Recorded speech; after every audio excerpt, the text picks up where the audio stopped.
Les avocats Poupart-Touma. C'est la force d'une équipe spécialisée en droit policier. Engagés et faciles d'approche, ils représentent les membres de l'APPQ avec rigueur et intégrité. Partenaires de confiance depuis plus de 20 ans, ils sont là pour vous quand ça compte vraiment. Poupart-Touma, fier conseiller de l'APPQ et ses membres.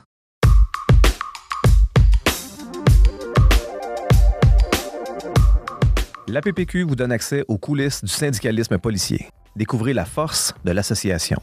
Voyez comment elle travaille en synergie avec ses membres et ses partenaires.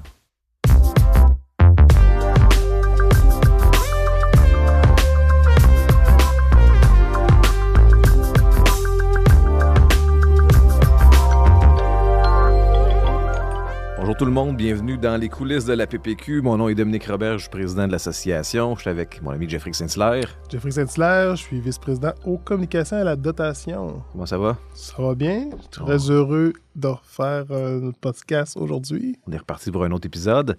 On a une invitée aujourd'hui, Laurence. Bonjour. Comment ça va? Laurence. Ça va très bien, merci. On est avec Laurence Demers-Rivard aujourd'hui de la Sûreté du Québec qui vient nous parler des différents programmes à la Sûreté du Québec en prévention, du programme d'aide aux employés et tout ça. On est content de t'accueillir, Laurence. Merci beaucoup. C'est une discussion qui a commencé il y a à peu près 2 ans et demi. On s'est parlé d'un éventuel projet de podcast, de peut-être venir jaser avec nous autres des différents programmes.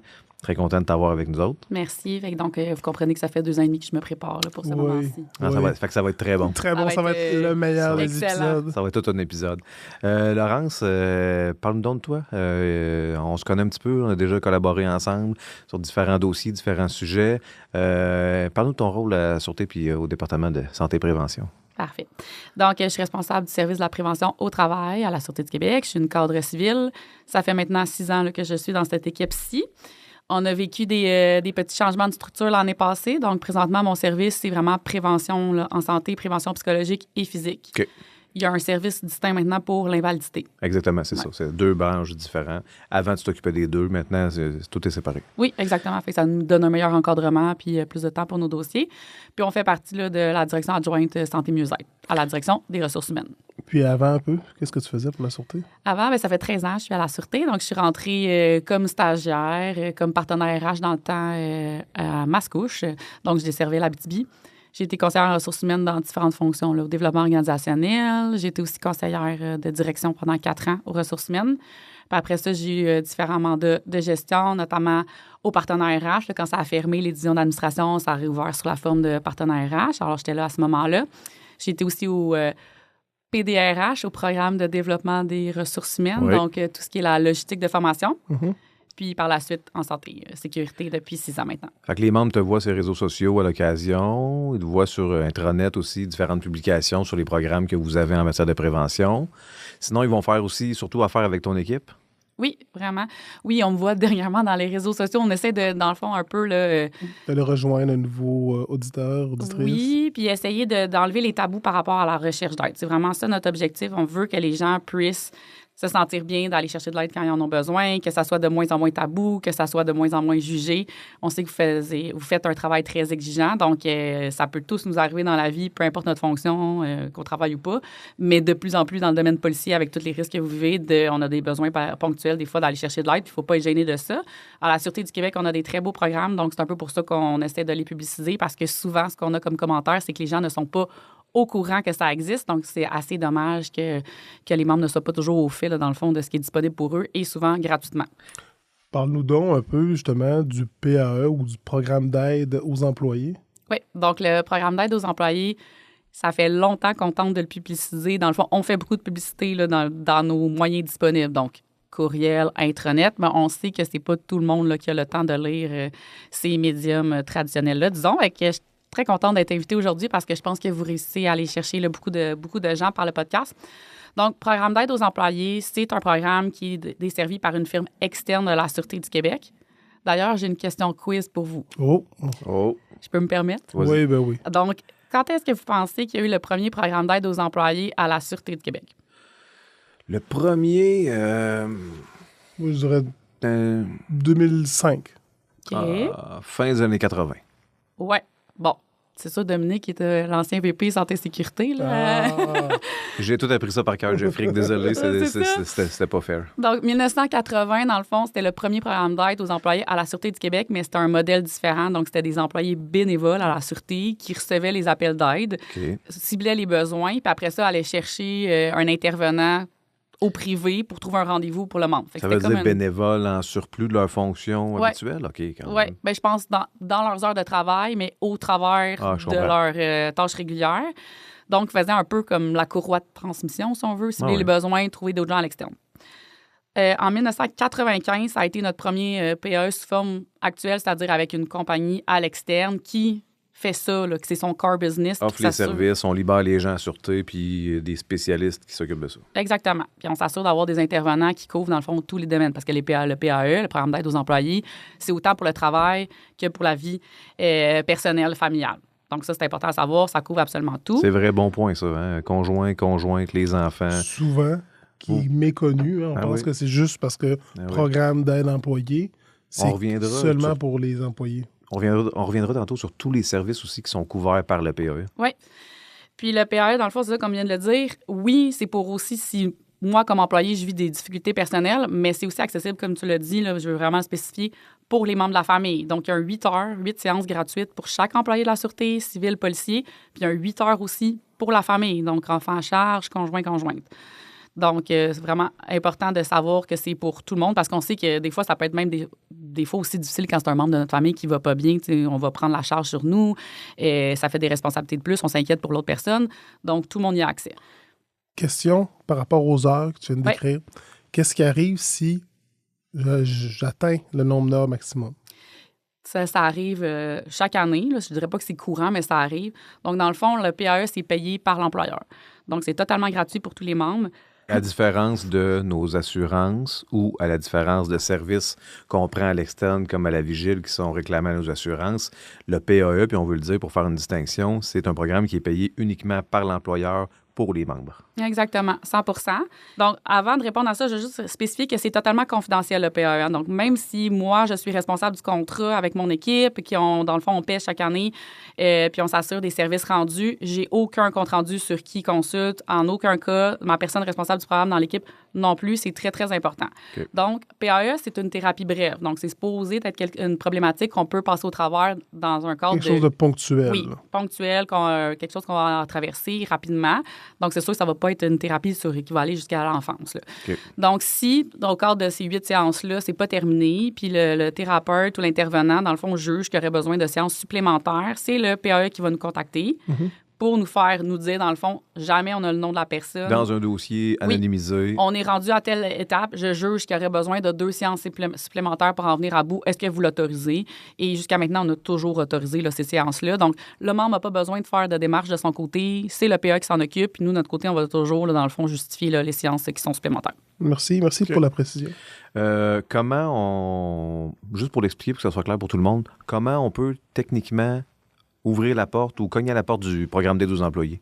J'ai besoin d'aide, ça file pas, ou à la maison, il y a quelque chose qui marche pas, ou, exemple, un enfant aurait besoin de service.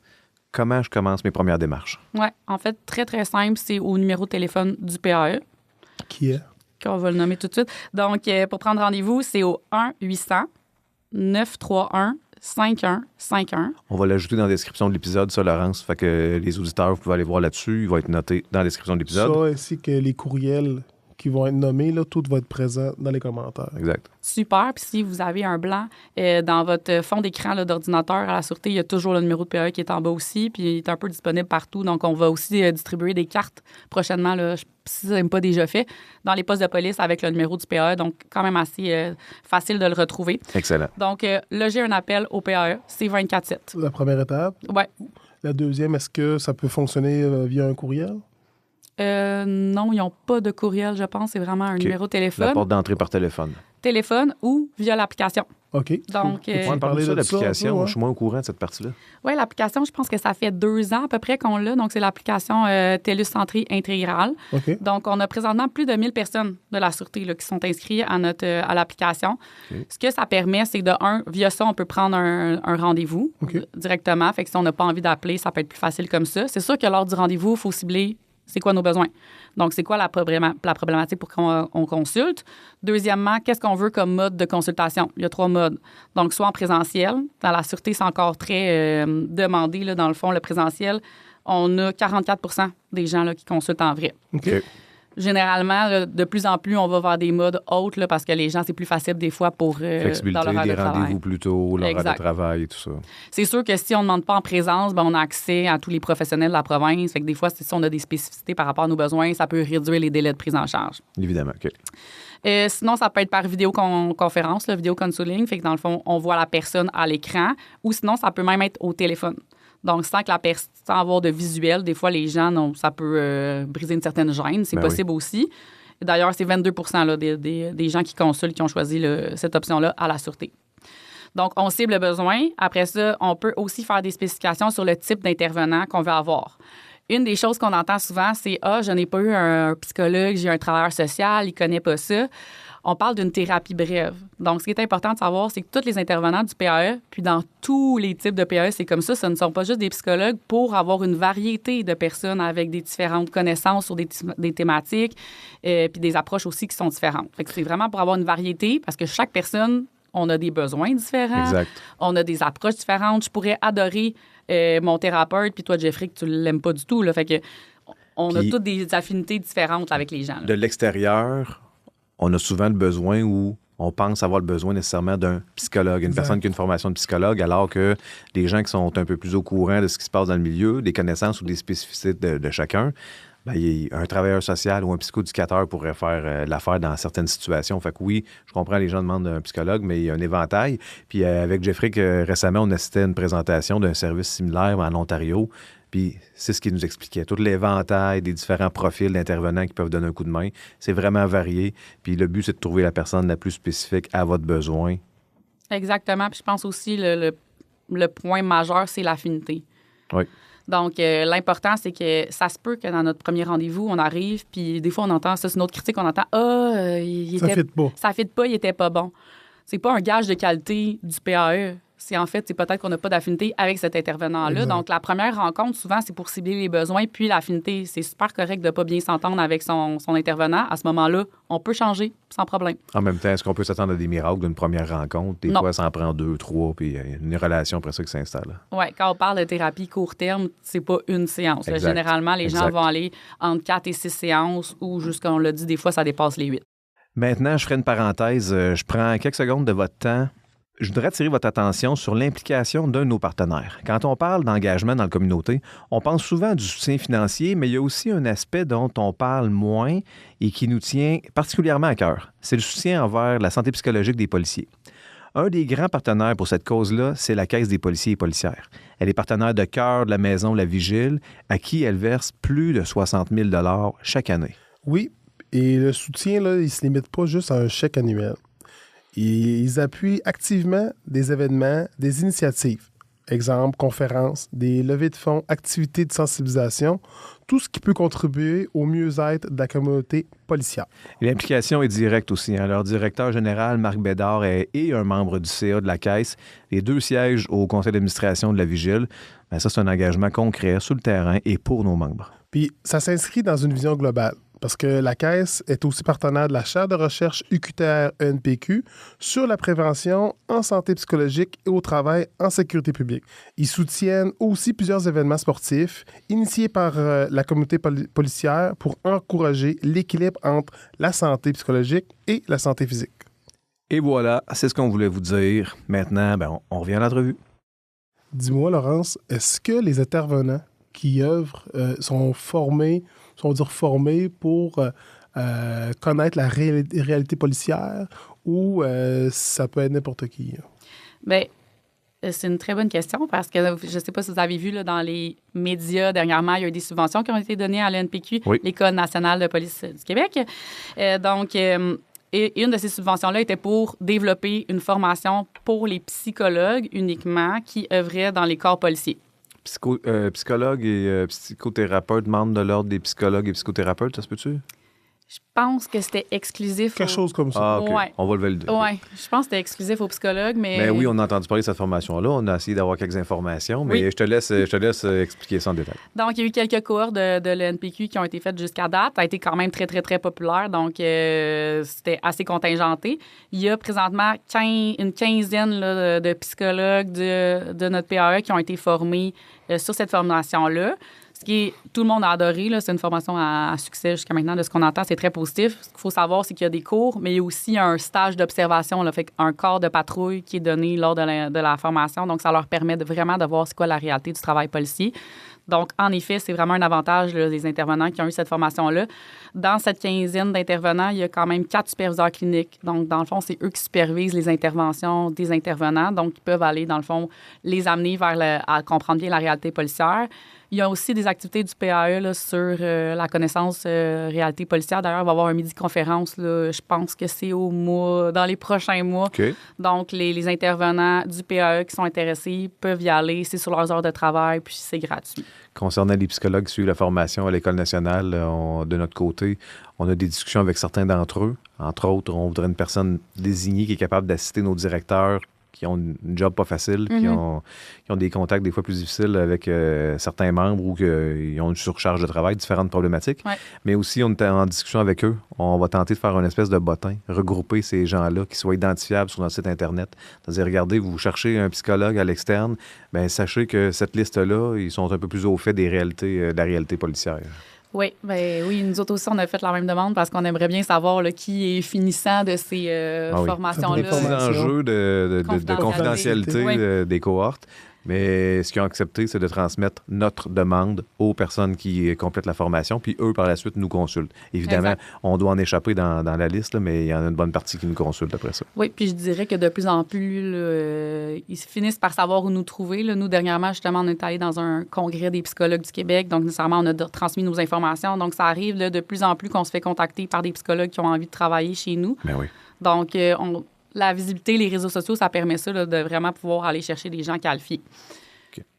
Tantôt, vas-y, Laurent, je te laisse Oui, si je reviens aussi sur, te poser la question, Jeffrey, sur la formation là, des intervenants, je veux quand même spécifier que tous les intervenants du PAE, ce sont tous des gens qui ont une maîtrise, ils font toutes partie d'un ordre professionnel, puis ils ont tous minimum 5 ans d'expérience. Donc, c'est vraiment pas n'importe qui. Donc, là, dans le vraiment fond. un bon bagage. Oui. Ils savent où ils vont, connaissent leurs choses. Puis, si je peux me permettre, Ben oui. une des choses qu'on entend souvent aussi, c'est que les psychologues ou les intervenants du PAE sont pas payés cher. Donc, si on est là, c'est parce que c'est vraiment les moins bons. Ouais. Dans les dernières années, le PAE TELUS Santé a augmenté les tarifs là, des intervenants. Donc, on peut croire que les gens, Ils ont de la nécessairement... rétention, Oui. des meilleures conditions et de Exactement. l'expérience pour les membres. Sur le lot, là, que je voyais, vous faites environ 1200, 1400 dossiers par année. Est-ce que tu vois un changement, une amélioration du service là, présentement? Je pense qu'il y a toujours eu un très bon service, mais je pense que la publicité qu'on fait amène les gens à plus consulter puis peut-être avoir justement une meilleure satisfaction. Les taux ont toujours été bons, là, donc ça a toujours été au-dessus de 4 sur 5, là, les cotes de satisfaction. Parce que comme vice-président santé-sécurité, chez nous ici, le vice-président a des discussions avec toi ou Oui. une présentation du PAE à la fin de l'année qui font un bilan des statistiques, du taux de satisfaction et tout ça. Oui, il y a des cas qui nous sont rapportés où il y a des problématiques puis on essaie de les régler rapidement, mais globalement, le taux de satisfaction est quand même très élevé. Là. Oui, bien, c'est pour ça que je suis contente de pouvoir venir parler aujourd'hui parce qu'on entend toujours un peu des histoires qui se sont passées dans le passé qui sont sûrement réelles, mais que depuis 6 ans, j'entends les mêmes. Fait que je me doute que c'est un peu du bouche à oreille, puis c'est normal. Parce que vos collègues qui consultent au PAE, souvent, ont pas nécessairement envie de le dire qu'ils ont consulté au PAE. Donc, toutes les success stories, je peux pas vous les nommer aujourd'hui parce que, premièrement... Ça se discute pas. Non, ça se discute pas. Puis si je l'ai su, c'est parce que c'est des gens que je côtoie qui me l'ont dit sous le sceau de la confidentialité, donc je peux pas aller l'exprimer. Mais ce qu'on sait, c'est que les délais de réponse sont très bons dernièrement. Puis si on revient là, au sondage de satisfaction, à chaque fois qu'il y a quelqu'un qui consulte au PAE, il y a un sondage de satisfaction qui est mis. Donc, je vous insiste fortement à le remplir pour que les statistiques soient le plus vraies possible. Mais en 2023, on était à 4,03 de satisfaction sur 5. En 2024, 4,19. Puis en 2025, là, c'est sûr qu'on a 4 mois, là, mais 4,63 sur 5. Donc, c'est quand même un très bon taux de satisfaction. Il y a une bonne constance vraiment. dans la satisfaction. Puis la question qui est super intéressante, c'est est-ce que j'utiliserai à nouveau les services du PAE? c'est 82 des gens qui répondent que oui. Donc, je pense que c'est quand même un beau taux de satisfaction. Puis, ça ne peut pas être parfait dans aucun des services. Là, on ferait une comparaison avec d'autres services que les membres consultent. Ça pourrait ne pas être 100% partout. Tantôt, Laurence, tu as parlé de TELUS Santé. Oui. Peux-tu nous parler un petit peu fournisseur de services? Parce que les membres, on a entendu parler d'autres compagnies avant ça. Ça fonctionne par appel d'offres. Puis là, actuellement, c'est la compagnie qui est assez majeure, là, TELUS Santé, qui offre le service à nos membres. Oui, considérant le montant, puis qu'on est dans la fonction publique, à chaque fois qu'on a le contrat, dans le fond, de PA à donner, on doit aller en appel d'offres public. Donc, on émet certains critères, justement, de satisfaction puis de service à la clientèle. Et les compagnies qui sont intéressées doivent aller soumissionner là, sur notre appel d'offres. Okay. Donc, après ça, nous, on ne choisit pas là, le fournisseur. Là. C'est selon les critères et selon les coûts aussi, on ne se le cachera pas. Lors de notre dernier appel d'offres, le temps va vite. Il me semble que ça fait 2 ans, mais ça revient aux 3 ans, là, dans le fond, les appels d'offres. Il y a seulement là, une compagnie qui a soumissionné.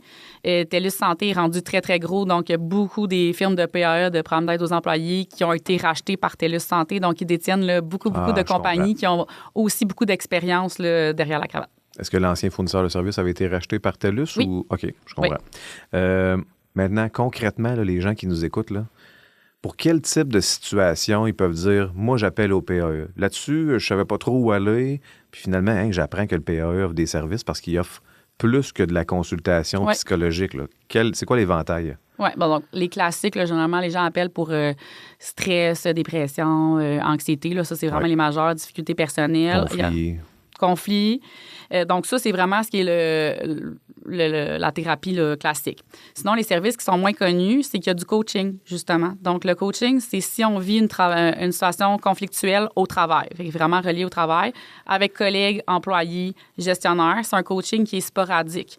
Donc, ça veut dire qu'on appelle une fois, puis on n'a pas de suivi. Là. Donc, si on rappelle une autre fois, ça peut être un autre intervenant qui nous prend en charge, puis il n'y a pas les notes de notre dossier. Fait que c'est vraiment... Je suis au travail présentement, j'ai un conflit avec mon collègue qui s'envenime, je ne sais plus comment gérer ça, je ne sais plus comment réagir. Fait qu'il y a quelqu'un vraiment d'objectif qui va pouvoir écouter puis donner des conseils là, très concrets. Dans ce genre de situation-là, as-tu pensé à ci, as-tu pensé à ça? Tu vas peut-être on va faire un plan de match ensemble puis go, vas-y. Exactement. Okay. C'est un service qu'on a rappelé aussi aux sentinelles, dans le fond, considérant qu'ils sont vraiment en lien avec les personnes en difficulté. Bien, ça peut les aider aussi sur leurs interventions. Ça aussi, je connais des gens personnellement qui l'ont utilisé puis que c'était vraiment très utile, mais c'est très méconnu. Là, on a peu de demandes de ce service-là par année. Fait qu'en même temps, c'est disponible, tu dis, pour les sentinelles, pour les gens qui ont en formation premiers soins psychologiques. Oui. Un premier épisode, on a jasé avec Geneviève Saint-Hilaire et Carolina. Oui. Plata. Puis Carolina Plata de chez vous aussi. On peut se référer à ça. Okay. Exactement. Sinon, il y a aussi des conseils sur la nutrition. Okay. Donc, ça fait partie des 8 heures, mais il peut y avoir quelqu'un qui nous aide pour un plan de nutrition, là, vraiment sur bien gérer les saines habitudes de vie. Okay. Ça peut être très intéressant. Ça aussi, c'est un service qui est quand même méconnu. Il y a des services juridiques et financiers. Donc, quelqu'un qui vit quelque chose de temporaire, qui aurait besoin de conseils juridiques ou qui a des problématiques financières. Là, on sait que les temps sont difficiles. Donc, ça, c'est un service. Dans le fond, vous avez 1 heure gratuite pour chacun des services, puis ça ne vient pas se prendre dans la banque de 8 heures. Puis, à ne pas confondre les services juridiques avec de l'assistance judiciaire. Si vous vivez une situation au travail, exemple une allégation criminelle, déontologie, tout ça, c'est un processus à part. Là, c'est consultation. J'ai un problème de clôture avec mon voisin, je veux un conseil juridique, une poursuite civile, quelque chose. Je peux avoir des informations avec le programme d'aide aux employés. Exactement. Okay. Puis le dernier service qui je pense, très méconnu, qu'on pourrait dire, c'est l'application Lyft. Donc, l'application Lyft, il y a l'application TELUS Santé qui, là-dedans, dans le fond, TELUS Santé, vous pouvez faire un bilan de santé. Donc, il y a des questionnaires, il y a des informations. Donc, si quelqu'un est gêné d'aller chercher de l'aide ou n'est pas prêt, pourra aller faire des petits bilans sur l'application puis peut leur donner des scores sur la santé en général de la personne. Puis il y a des auto-soins. Fait que c'est des guides sur des thématiques en particulier, justement, stress, anxiété. Il y en a 15 modules différents.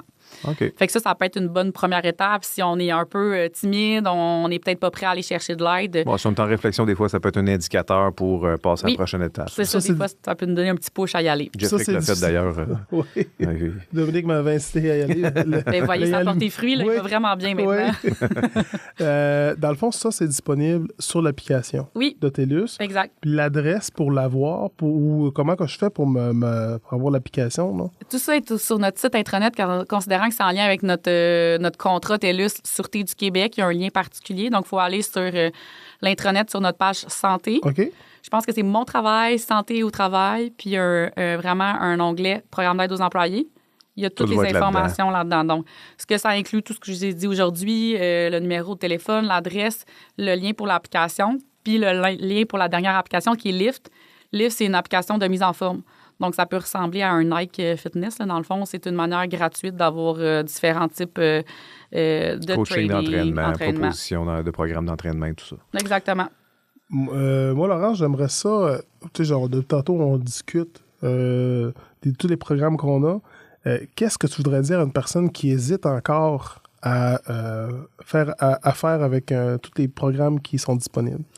Bien, je pense qu'en fait, de juste se poser la question, c'est y répondre. C'est-à-dire qu'il ne faut pas attendre de vraiment souffrir pour aller chercher de l'aide. Je pense que l'important, c'est qu'on peut tous vivre un moment dans notre vie où on a besoin d'avoir quelqu'un justement qui nous aide.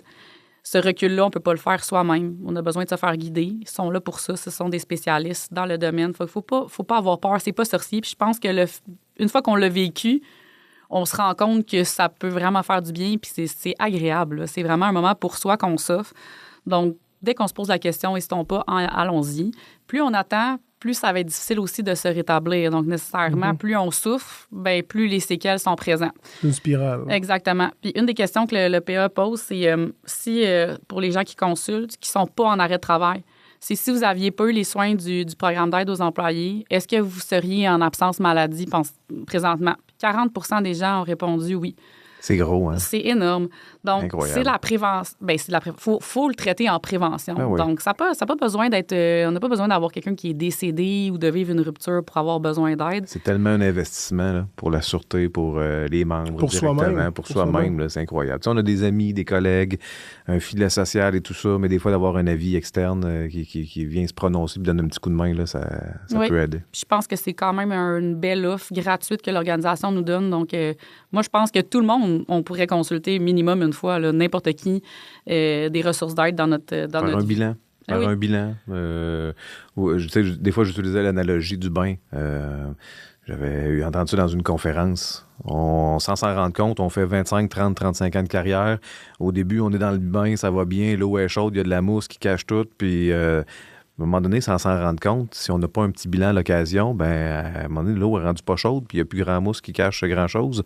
Mais il faut l'avoir, pas de recul pour le faire, cet examen-là, un peu Oui, plus. puis là, c'est là qu'il ne faut pas attendre que ça détériore nos relations professionnelles, nos relations personnelles. T'sais, on sait quand ça va pas bien, si on attend très longtemps, ça peut avoir un impact sur ce qui nous entoure. Ah, puis on veut l'éviter, nous autres, du Jeffrick, là, on voit des situations où ça va plus mal, ça dégénère, c'est difficile, des fois, les retours en arrière.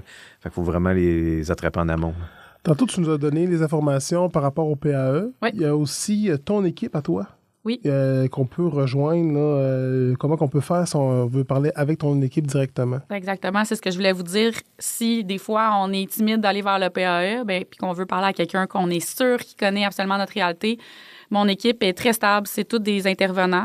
Donc, c'est des gens qui peuvent faire du soutien. Souvent, ils vont finir par référer vers les ressources appropriées. Mais des fois, pour un premier contact, ça peut être vraiment aidant. Donc, nous, on a notre adresse courriel, prévention.psychologique@sûreté.qc.ca ou par téléphone, 514-598-4953. Même chose, si on s'inquiète des fois pour un collègue, même pour son gestionnaire, un gestionnaire qui s'inquiète pour ses employés, dans le fond, nous, ce qu'on peut faire, ce que les PA ne peuvent pas faire, c'est faire des références dirigées. Puis ça, on l'utilise, nous autres. Oui. Quand on intervient dans des situations problématiques, que ça soit ou qui peut avoir un impact émotionnel ou une charge, ou là, on va vous contacter. Puis on va dire, écoute, Laurence, on est allé à telle unité, il y a ça qui s'est passé. Il y a peut-être 3-4 personnes là-dedans. Il faudrait que tu rappelles faire un petit suivi, puis c'est vraiment apprécié. Là. Oui, exact. Généralement, la satisfaction est bonne. Puis c'est ça la différence, c'est que nous, on va appeler le membre. Ça reste un service volontaire et confidentiel comme le PAE, mais on va tendre la main. Fait qu'on va appeler le membre pour lui dire quelqu'un s'inquiétait de vous, on veut voir est-ce que vous allez bien. Donc, des fois, ça peut aider de quelqu'un fasse la démarche un peu pour nous. Laurence, moi, je te dis merci. On voit que tu connais très bien ton sujet, tu connais la réalité, tu sais où ce que tu vas. On a vu là, que le PAE, on a vu l'application qui est maintenant disponible. Tu as démystifié un peu les services qu'on connaissait peu ou pas. Pour ma part, il y a des choses que je connaissais pas. Puis même, on voit que ton équipe est engagée, tout comme toi. Là. Puis toutes les informations. Tout va être dans la description de l'épisode. Les numéros de téléphone, les adresses courriel dont on a parlé, tout va être là. Laurence, on voulait te recevoir aujourd'hui pour parler du PAE puis du côté positif du programme d'aide aux employés. On sait, la santé psychologique, il n'y a pas une solution parfaite. Il n'y a pas une solution qui va répondre à tous les besoins. Fait que nous autres, à l'association, on essaie de donner la parole puis donner de l'exposure à tous les outils qui font partie de notre coffre à outils, que ce soit des organisations externes, les assurances, psychologues, programme d'aide aux employés. Il y en a d'autres, PSPNet et tout ça. Donc, c'est à chaque personne de trouver la meilleure solution pour lui. Mais le PAE, c'est une solution crédible qu'on voulait expliquer et détailler à tout le monde. Oui, puis même si je peux vous donner un petit mot de la fin pour rajouter de la confiance, là, l'année passée, en une année complète, sur 1114 dossiers, on a eu 3 plaintes, dans le fond, au PAE. Donc, je pense que c'est quand même un bon signe que ça va bien. C'est une bonne note. Puis 1114 personnes, c'est le 8e de l'organisation. Là. Donc, c'est sûr que quand j'entends que le PAE, personne n'y va, je vous confirme, c'est faux, c'est des données qui sont vraies. Puis si vous l'utilisez, puis ça s'est pas bien passé, bien, on est là pour ça aussi. Appelez-nous via ce que je vous ai dit, dans le fond, les adresses que je vous ai données.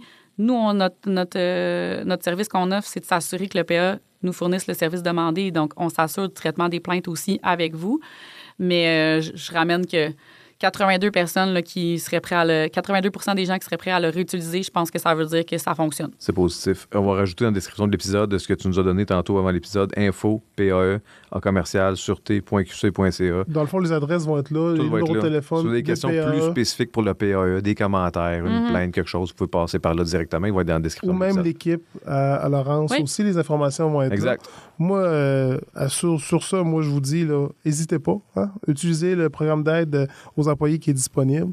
C'est là pour vous, puis on voit que vous suivez la tendance, vous êtes rendu sur les réseaux sociaux. Félicitations vraiment là, pour tout ce qui est fait jusqu'à présent. Là, c'est des belles choses. Merci, Laurence Demers-Rivard. C'est très apprécié de t'avoir ici. Depuis le temps qu'on en parle, c'est fait officiellement. Oui. Très reconnaissant que la Sûreté accepte que des représentants viennent s'asseoir avec nous autres. Il y a des sujets à discuter.